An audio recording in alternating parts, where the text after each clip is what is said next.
बिस्मिल्लाहिर्रहमानिर्रहीम अल्लाहुम्मा सल्ली अला मुहम्मद व अला आलिहि व बारिक वसल्लिम। तमाम दोस्तों और देखने वालों को अस्सलाम वालेकुम। आज मैं बनाने जा रहा हूँ इंस्टेंट चिकन पकौड़ा। जैसा कि रमजान है तो आप इसे अफ्तार मेन्यू में भी शामिल कर सकते हैं और ईद भी आने वाली है तो आप ईद पार्टीज में भी इसे अपने मेन्यू में शामिल कर सकते हैं। तो चिकन पकौड़ा बनाने के लिए मैंने 1 kg चिकन ड्रम स्टिक्स ली हैं। इन्हें वॉश करने के बाद हम एक बर्तन में डाल लेते हैं। तो चिकन पकौड़ा बनाने के लिए आप चिकन ड्रम स्टिक्स या नॉर्मल चिकन लेकर उससे स्मॉल पीसेस में काट कर उसका भी चिकन पकौड़ा बना सकते हैं। अब इस चिकन में हम आधा कप दही, आधा टेबल स्पून नमक, आधा टेबल स्पून सुर्ख मिर्च पाउडर, आधा टीस्पून काली मिर्च पाउडर, आधा टीस्पून जीरा पाउडर, आधा टीस्पून गरम मसाला पाउडर और आधा टीस्पून लहसुन पाउडर, आधा टीस्पून अदरक पाउडर और आधा टीस्पून हल्दी पाउडर डालकर इसे अच्छी तरह मिक्स कर लेंगे।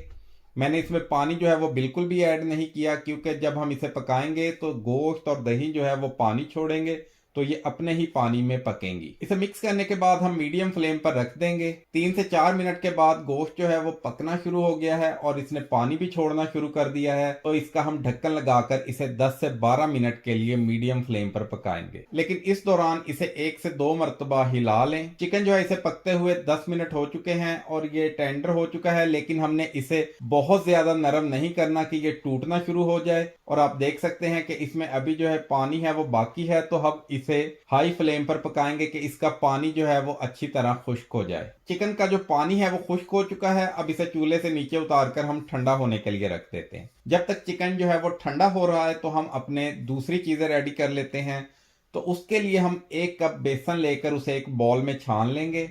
अब इस बेसन में हम 1 टीस्पून नमक, 1 टीस्पून क्रश्ड जीरा, 1 टेबलस्पून क्रश्ड धनिया और 1 टीस्पून चिली फ्लेक्स, 1/4 टीस्पून अजवाइन और आधा टीस्पून येलो फूड कलर और 4 टेबलस्पून बारीक कटे हुए धनिया के पत्ते और थोड़ा सा पानी डालकर इसे मिक्स कर लेंगे।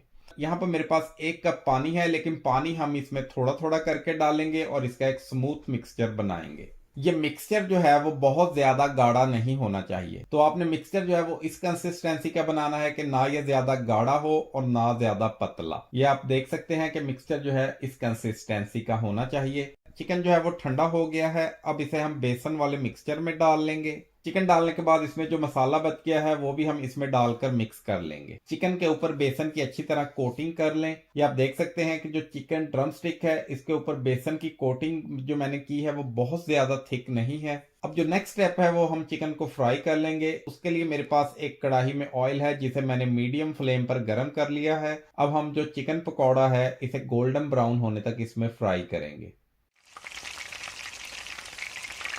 चिकन पकौड़ा जो है वो गोल्डन ब्राउन हो चुका है। इसे अब हम एक प्लेट में निकाल कर गरम गरम सर्व कर लेंगे। हमारा जो इंस्टेंट चिकन पकौड़ा है वो डन है। अब इसे हम ट्राई करके देखते हैं। ये देखिए चिकन पकौड़ा जो है वो बहुत ही सॉफ्ट है और मलाई की तरह नरम है और आसानी से टूट रहा है। अगर आपको मेरी ये रेसिपी पसंद आई है तो इसे लाइक और मेरे चैनल को सब्सक्राइब और शेयर करें।